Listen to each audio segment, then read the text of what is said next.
What's going on, Dolphins? It is your boy Dillon, and day 2 is wrapping up of the 2021 NFL Draft.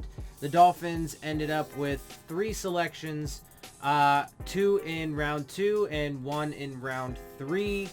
And so we're going to get through it. I'm going to give you the scouting reports on the 3 players. I'm going to give you my grades for them, what I think. And we're going to take a look at, I'm not going to go through every single pick in rounds 2 and 3, but I am going to point out some of the other picks, players that got picked ahead of them, players they missed out on or passed up on, so on and so forth. And yeah, so let's go ahead and get into this. So we'll start with round 2. Now, honestly, if I'm going to keep it real, from the time that they picked their first player in round 2 until a little bit after they picked their second player in round 2, I actually gave the grade for those picks or for that round, for round 2, as a B-, because they picked players at positions of need and got some intriguing upside kind of guys. But when you look at neither of which, though, if I'm keeping it real, were guys that I would pick. I would have picked other guys ahead of them. I just, it seems, look, if I'm keeping it real, I think this is going to be a third straight draft where Brian Flores and Chris Greer put together an underwhelming draft class. I'm not really digging it. I already made my, video yesterday about day 1 and, the Waddle and Jalen Phillip picks. In day 2, they didn't really get any better. But let me go ahead and get into the specifics here, so we can move through. So first of all, Jacksonville Jaguars started off day 2. They picked up cornerback Tyson Campbell. Real quick, so just to recap, going into the draft to begin with, the way that I listed our needs was offensive line, particularly the interior offensive line, starting with the center, then working your way out to guards and tackles. But the offensive line as a whole, because as far as I'm concerned, I actually really don't trust or think that any of these guys on the offensive line are really going to be the keys and the answers long term. And I'll probably talk about this more later. Look, they love versatility with players, and versatility is good, and being able to play in different spots. But I don't want an entire team of guys who are good at a little bit good at a lot of different things and have no players that are really good at specific things, right? Or at specific positions, not necessarily specific things, but at specific positions. And that, is in particular, I'm talking about the offensive line. So you have a bunch of guys that can do, 3, 4, 5 different positions, all 5 positions on the offensive line, but none of them are really all that great at a single one. And you need to find guys who are going to permanently slot into those positions. Anyway, so I just, and if I'm keeping it real, I don't trust their player evaluation. I don't trust their player development. I don't like how they prioritize. None of it, if I'm being completely honest. They just don't do things the way that I would do. So going into this draft, I thought offensive line starting from the interior, then defensive line, particularly pass rusher, but we also do need interior defensive line help as well. After that, I went safety. The reason why I went safety is because, one, I'm not super sold on our safeties, but even past that, there is a high probability, a really good chance that guys like Eric Rowe and Bobby McCain could end up being cap casualties and cut from the team, which would leave voids. If not this year, certainly in the coming years, next year even. And so we do need more of a long-term answer there. So safety was my third. Then I have running back and linebacker as a tie for fourth as far as positional need. And then right? Offensive line, defensive line, safety, yeah, then running back, linebacker, and then corner. Corner after that, corner, and then tight end, and then wide receiver. That's like, if I had to list all of the, positions, whatever, that's how I would go. And so,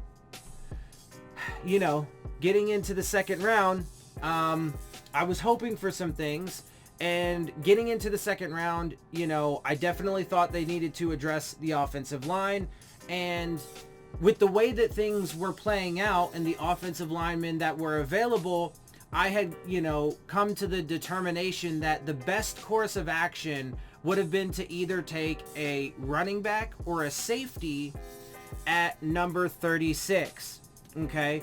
And I would have taken either Javonte Williams or, Trevon Merritt, right?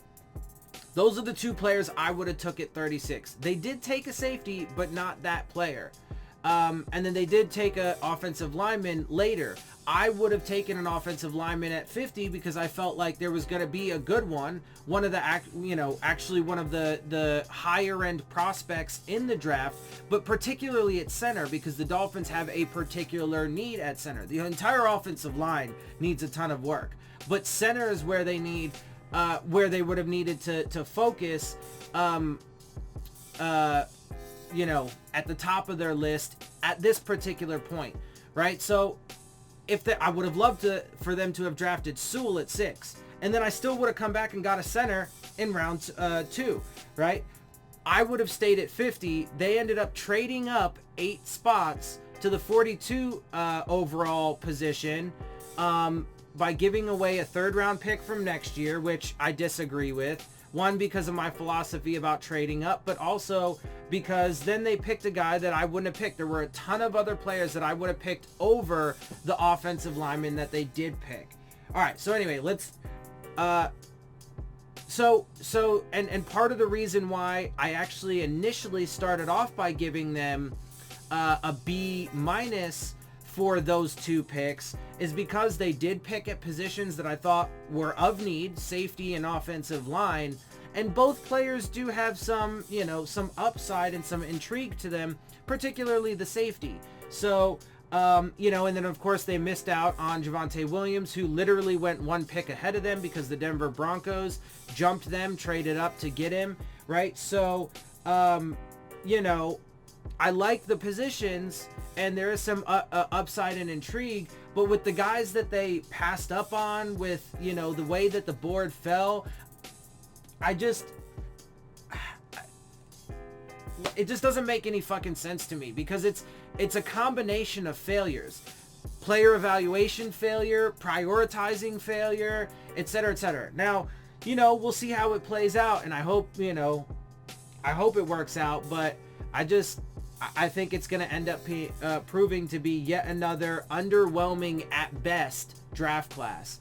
Anyway, so Jacksonville took a corner, Tyson Campbell. Okay, no big deal. The Jets then selected 2nd in the 2nd round at 34 overall. I actually thought the Jets might take Javonte Williams, and that actually would, kind of super suck for the Dolphins going forward, because I think he would be a dynamic back that, could really help them out and cause trouble for us. They ended up going receiver though, Ole Miss wide receiver with Elijah Moore. And then, so, I was like, okay, Javonte Williams looks like he might fall to us. But then the Denver Broncos go and skip us one spot to the 35th overall pick in a trade with the Falcons to pick up Javonte Williams. So he came off the board, and I'm like, okay, at 36, let's go ahead and get us Trevon Merritt, I think is how you pronounce his last name. Trevon Merritt. He was the top rated safety in this draft. And they didn't do that. They did pick a safety, and they got Javon Holland, safety out of Oregon. So real quick, let's get into a little bit of a scouting report. He's 6 5/8 inches, 6 foot 5/8 inches, 207 pounds. Positives: does a good job coming downhill in the run game, flows well to the ball, shows physicality versus blockers, strength to control and disengage from blocks, has smooth and comfortable back pedal, displays quick breaks coming forward, center field player who is able to read the ball in the air and play sidelines, ball skills to attack the ball in the air, punt returner, natural catcher, good straight line speed and first step quickness, vision to see running lanes. So there's a lot of intrigue there, and the Dolphins do need a safety, and he is he was one of the higher rated safeties in the draft. I just personally would have taken Merritt's over him. If I'm being honest, it's because of how to put this. So, I don't really watch college ball, so I don't watch these players specifically myself, but I read all the analysis and stuff. Well, I guess not all of it, but I read a lot of analysis from different from reporters, from articles, whatever. And then I hear what people are talking about these different, players and so on and so forth, and YouTube shows, whatever. So, and how people talk about them on Twitter, et cetera, et cetera. So lots of different Bleacher Report and ESPN and the NFL app and all these different places, right? So get all these different scouting reports, and I just think that Merritt's would have been better, but this is their choice. Negatives: not an imposing tackler, can have missed tackles on bigger backs. Slightly concerning, play speeds vary on defense. He does not play with the same explosiveness as when a returner, has some some hip tightness in man coverage. So there are some, and of course, as always, when players come in and as rookies, some of their strengths might be minimized to varying degrees, and their weaknesses will be exposed. That's, of course, just kind of how it goes. It is what it is, but we'll see if he's able to translate that to the NFL and how he will fit into this Dolphins scheme. Like I said, I give this particular pick, I think I would say I landed on maybe a C.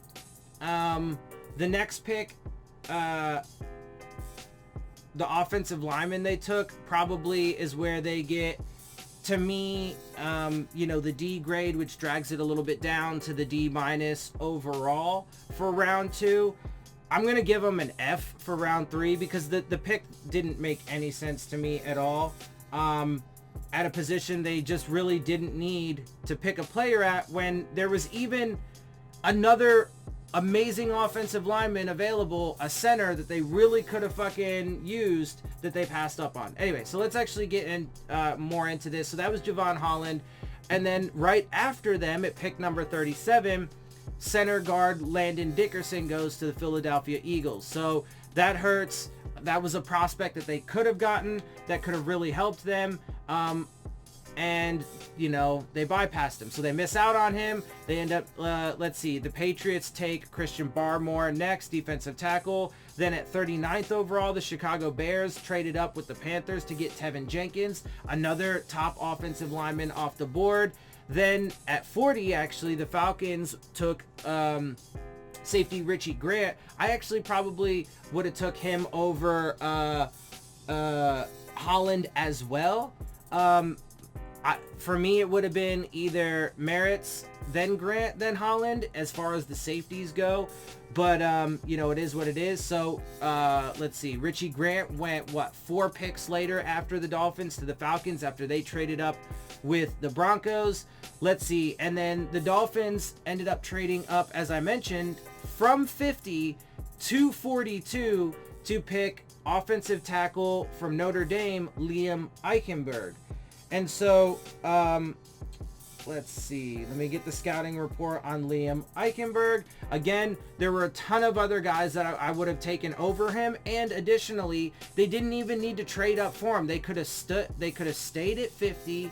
They didn't have to give up a 3rd round pick from next year. And they could have gotten a number of different linemen that I think would have been a lot better, and including multiple centers. Landon Dickerson had already come off the board, but they still had Josh Myers. They still had Quinn Miners. and then they also had Creed Humphrey all on the board. And as a matter of fact, all of those players were on the board at 50. So they would have been able to stay at 50, didn't have to give up any future draft capital, but instead they moved up 8 spots to draft Liam Eichenberg. So let's get his scouting report. And again, I mean, there's some intrigue and some upside here, but I definitely would have took someone over him, someone else, a lot of other players over him. My preference probably would have honestly been Quinn Miners, with Creed Humphrey after that, and then probably Josh Myers third. But anyway, 6'6". Although, to be fair, the further, and to be clear, the further down the list goes, right? Because obviously, as I do my, reading up on these prospects and stuff, I obviously start from the top of the draft board down. The overall draft board. So, I know more about the top prospects than I do, the prospects we're going to get in the mid to late rounds. So just obviously keep that in mind. And then obviously, when it gets into the different positions, I know more about the, top, 1 to 3 players at a specific position, as opposed to the ones that go further down, because I don't look into them as much. Obviously, I start with the top and work my way down because I want to know, what the best prospects have to give us, and then work from there. Anyway, so he's 6'6" and 1/8 inches.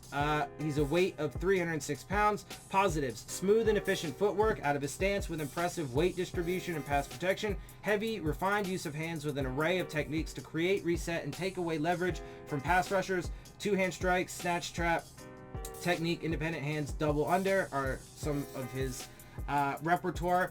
Plays with good posture and pass protection to keep his head out of blocks and defenders at his fingertips, allowing him to string together strikes and recover well against counter moves. Well-versed run blocker who excels creating movement on down blocks, double teams, and climbing up to the second level to locate and fit on backers. Tremendous finisher who grates on defenders with a savvy understanding of how to irritate his opponent through the echo of the whistle. Excellent mental processing to diagnose line games and stunts with the recognition to see through defenders and work off multiple threats. Now, is he going to be able to translate all of that to the NFL? Is he going to be able to do it in his rookie season, right? Etc., etc. Now, there's a lot of intrigue there, a lot of upside, so there is some potential.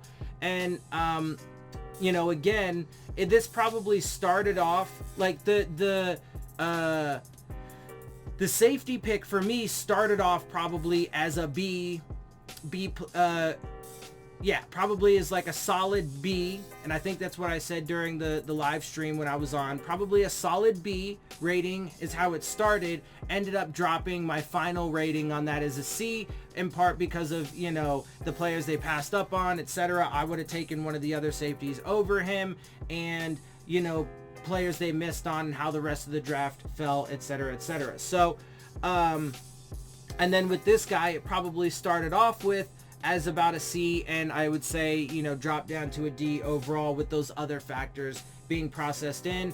And then, a D plus, I think, or a D plus is where my overall grade is for the second round and the 2 picks that they chose there. So the negatives for this guy: overly reliant on physicality and the two-handed strike to initiate contact and pass protection. Striking his margin for error with timing and initial placement. Needs to continue to diversify his approach.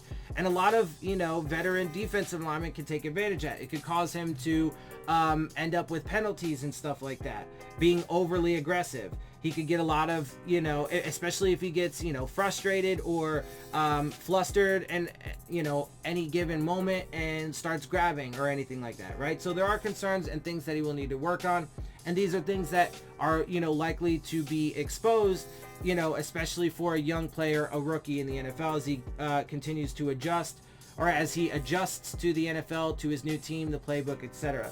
His range and pass protection will be a concern whenever on an island against a very good and elite level wide 9 speed rushers. Inconsistent aiming points and footwork on angle drive and kick out blocks. Tends to be too far outside at the point of attack with his hands, creating a soft inside shoulder for quick penetration.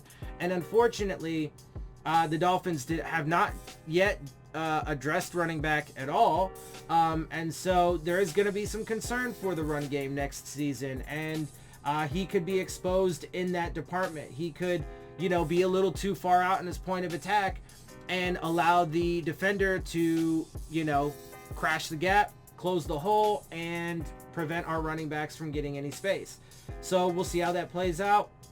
Hopefully, it goes better than, I guess, what I think. Because I'm probably pretty much the only one who thinks that the Dolphins are just a bunch of fucking clowns.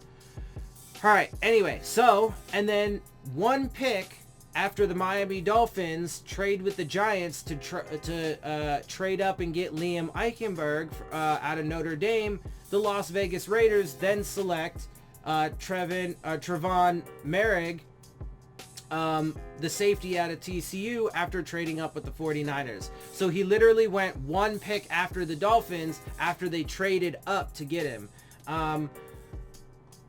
Again, and he was there at the Dolphins 36th. I would have taken him there, and then I would have stayed at 50, where the Giants ended up picking Azeez Ojulari, the linebacker, the first round prospect linebacker out of Georgia, at the Dolphins' previous spot. I would have stayed there and picked up Quinn Miners, or, if you like Creed Humphrey better, or Josh Myers better, whatever. I would have gone with Quinn Miners. Let's see. What else do we care about? Walker Little ended up going 45th overall to the Jags after they traded up with the Vikings.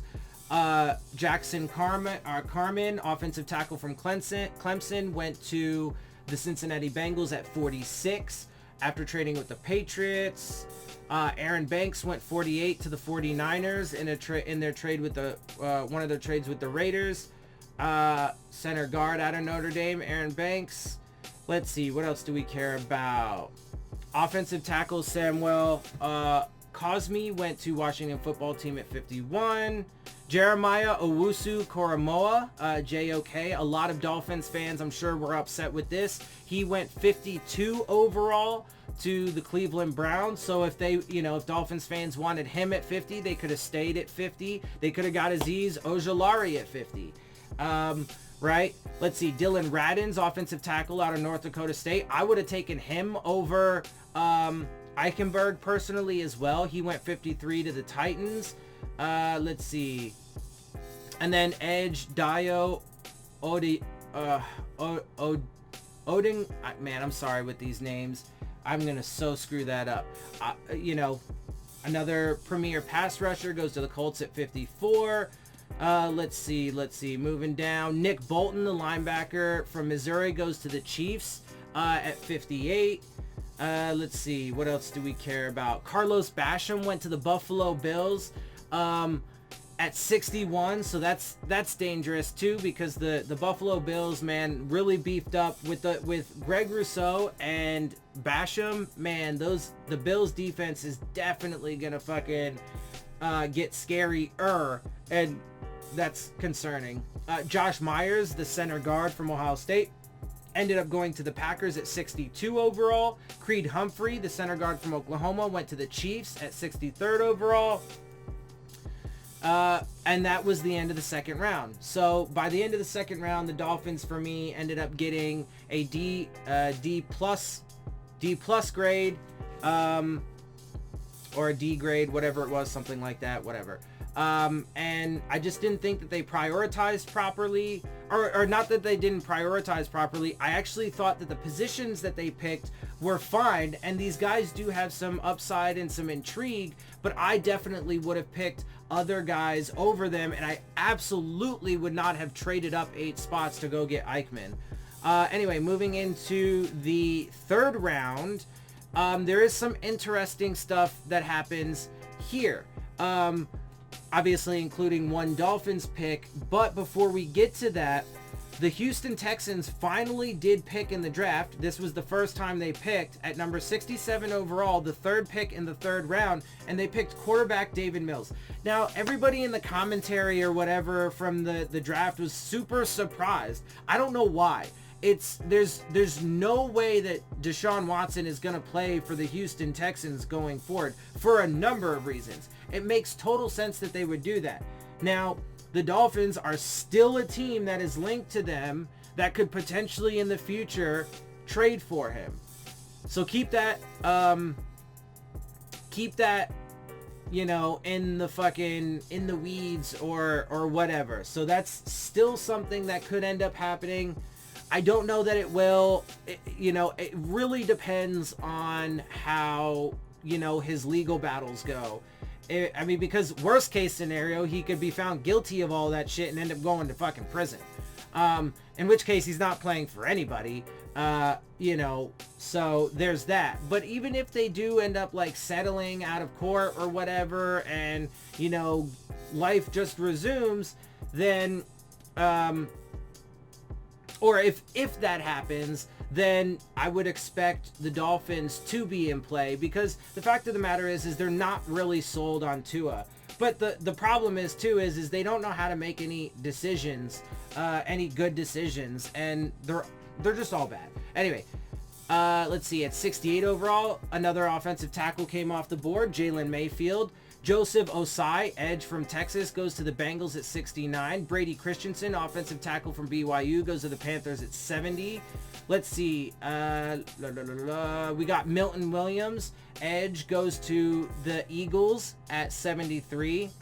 The reason why I'm mentioning some of these players, including like edge players, is because of when we get to the Dolphins pick here in a minute.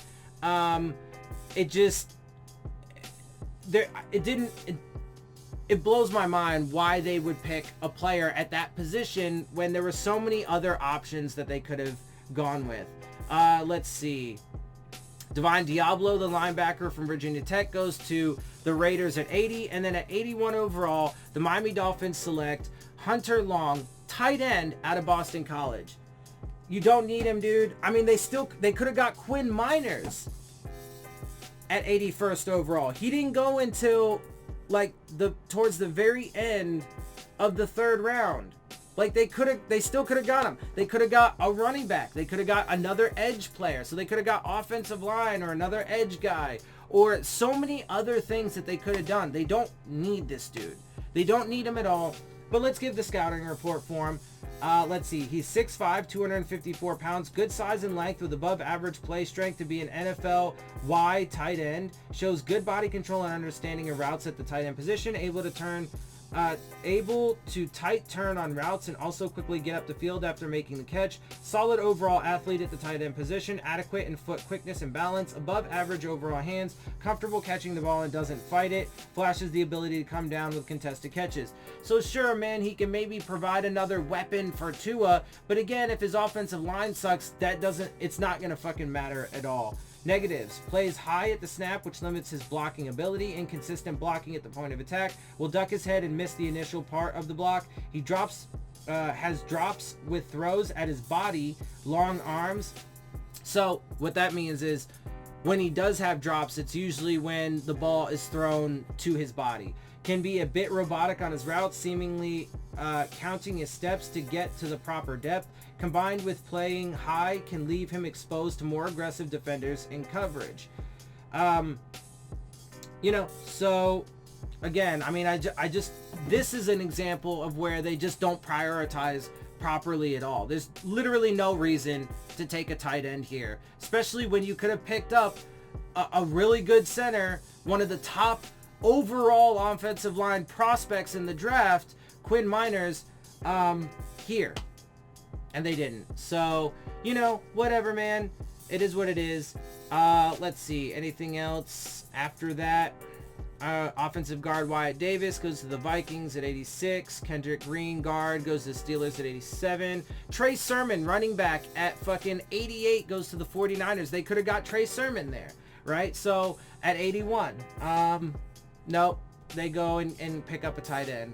I guess, whatever, dude. It's not me. I'm not there. I'm not the one making, these picks. Quinn Miners goes 98th overall. It's a compensatory selection to the Denver Broncos. To me, it doesn't make any goddamn fucking sense. It really doesn't. And again, I don't think they have any real idea what the fuck they're doing. And I think it all begins with the blueprint that Stephen Ross gave them a couple years ago, after firing Adam Gase, and bringing in Flores, tank the 2019 season. All you got to do is get the quarterback in the 2020 draft, and then, give him, playmakers. Forget the offensive line. We're just going to do some minor shit there, and we're gonna pick guys that are considered reaches and guys that have injury histories and blah blah blah, all this other shit. But whatever, it doesn't matter. We don't need to really protect our undersized, left-handed, injury-prone quarterback at all. We just need to get him shiny toys to throw to, even though he's not gonna really have time because he's gonna be getting knocked the fuck around. And then they didn't even address the running back position with any of the potential top talent, so the running back position could still leave a lot left to be desired as well. Yeah, so I mean, that's really it. Like I said, I gave that pick an F, just a straight out F. There's just no reason for it. No reason for it. I don't care how good you think he is. I don't care if he ends up becoming a Hall of Famer. I'm sorry. Because it just doesn't logically make sense for what they need right now and how they should be building the team. So, it is what it is. But at the end of the day, the vast majority of Dolphins fans are on board. I really think that they are going to be again, and I can't say this enough, I hope that they prove me wrong. I hope that they pick up where they left off last year, right, and win 10 plus games, compete within the AFC East division, and go to the playoffs. If they don't do those things, I can virtually guarantee you that Brian Flores and Chris Greer's jobs with the Miami Dolphins will be done. They will either get fired the following offseason, or if Steven, because that's his MO, if he does decide to give them any additional time, he'll end up firing them in the middle of the next season if they don't rip off 5 or 6 straight wins, or whatever, or go 5-1 or whatever, because Stephen Ross is old and desperate. He doesn't know how to make proper football decisions, but he's old and desperate. And so, and again, his MO is 3 to 3.5 years he fires his coaches if they don't get it done to his standards. And so I firmly believe that the Dolphins are not going to be a 10-win team. I think that they're going to regress. I think that with the expanded playoff field, the added regular season game, etc., even with those things, they're not going to fucking live up to the expectations that are set on them. And people are going to be upset. I don't think Tua is going to take the massive step forward that people hope, that I hope he does, that we want to see from him. I don't think the offensive line is going to prove to be all that good. And I think the defense is likely to take a step backwards from the production that they had last year. So we'll see. We'll see what ends up happening. Day 2 is over. They have their picks. Tomorrow's day 3, and then the draft will be done. I don't expect to do a live stream for it, but I will at some point make a video after, day 3 is over. It should be, over pretty early in the day because it starts at 10 o'clock in the morning here for me. So that's 1 p.m. Eastern. So it should be, over, relatively early in the day, and then we can take a look at the picks that the Dolphins, they only have 3 picks, so they don't have a 4th rounder, they don't have a 6th rounder, they have 1 5th rounder and 2 7th. So we'll see what they do with those 3 picks. I actually don't expect them to move around anymore. And let's be clear, I was wrong about them moving the 18th pick. I thought that they would do that. I thought that they would move up with the 18th pick. They did not. But then they ended up moving up with the 50th pick in the 2nd round. So I wasn't wrong about them still, making a trade in the draft. It just happened to be on day 2 and not on day 1. But yeah, and so then we'll see, man, because once the draft is over and then they have their draft class, it's going to be super interesting going forward from there, because the Dolphins are going to have to clear up cap space. So that's why I'm saying, like, it's good that we picked a safety. I would have picked a different guy. And, you know, it's good we picked an offensive lineman. I would have picked a different guy, and I would have stayed at 50 to get him and not give away future draft capital. But, you know, these are their guys, and so we got to roll with them. And but they have to make cap space to even just sign their draft class. So it's going to be really interesting to see, you know, the safety they just brought in, Brandon Jones from last year, could be filling into that safety role, those safety roles, if they were to get rid of one, if not both, of, you know, our starting safeties in Bobby McCain and Eric Rowe for cap reasons. So, you know, post-draft is going to be just as interesting as the draft is, because then, you know, we're going to find out what it is that they do, the subsequent moves they make, and then obviously we'll work our way into, you know, the second wave of free agency. You know, do the Dolphins make any moves there? And then, you know, as we get further along, you know, April is, you know, just about over, and so we're moving along as we get in, you know, out of spring into summer and get into training camp and all that good stuff. You know, then eventually we'll see what the team ends up shaping out to look like when the season comes around. So, man, but I'm telling you, and especially with as high, and this is the final thing I say, especially with as high as the expectations are for this Dolphins team, I think a lot of people are going to be really upset at the end. Again, I hope that they prove me wrong, and I hope that they pick up from where they left off. I just don't see it happening, and I think that the higher probability is that the Dolphins regress this year. They do not meet their 10 wins. They do not make it into the playoffs. There's even a possibility they could, you know, slink down to third or even fourth in the division with the moves that the Jets are making and the Patriots are making, especially with the fact that I would expect the Patriots to be getting a lot of their prominent defensive players back that opted out from last season. Both the Jets and the Patriots have their quarterbacks of the future, etc., etc., etc., potentially, right? So, you know, there's a possibility that the Dolphins could only win, you know, a handful of games next year and end up being in the basement of the AFC East. There's a pretty high probability of that. Most people don't think so. Most people think that they're absolutely going to win 10 plus games, compete in the AFC East for the division, and make it to the playoffs, if not compete for a Super Bowl. I hope that's the case, but I seriously doubt it. And we will find out in the not so distant future.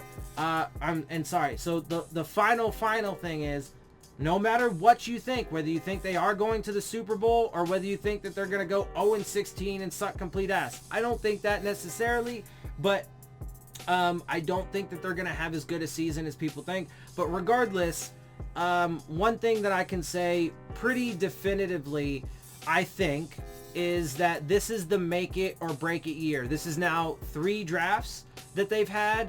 3 years of the rebuild. They had their tank season in 2019. They got their fucking quarterback supposedly in 2020. And, you know, now they got him weapons and they think that offensive line's going to be great, etc., etc., etc. So this is the make it or break it year. And if they meet their lofty expectations, then I think this coaching staff, and that changes every year, and this front office is safe at least for one more year. But if they don't meet those lofty expectations, I think that they're going to be gone in the off season. I think that's the most likely scenario, is that they will be gone in the off season. I don't think Stephen Ross would wait through another draft and free agency and, you know, halfway through a year before making the switch. I think he would do it in the off season when he can then bring in the new regime, so then they can have a free agency period and their first draft, and then play out their first season, etc. So we shall see. Anyway, with that, I'm gonna get out of here. I hope you guys appreciate my perspectives. If you do, make sure you hit the subscribe button, make sure you hit the like button, make sure you hit the bell if you want to get the alerts. Share my channel and videos with your friends and family. Leave your questions, comments, and concerns down in the comment section. Of course, as always, follow me on Twitter at Dillon Tartaro. And with that, I am out. I'll see y'all soon. Phins up.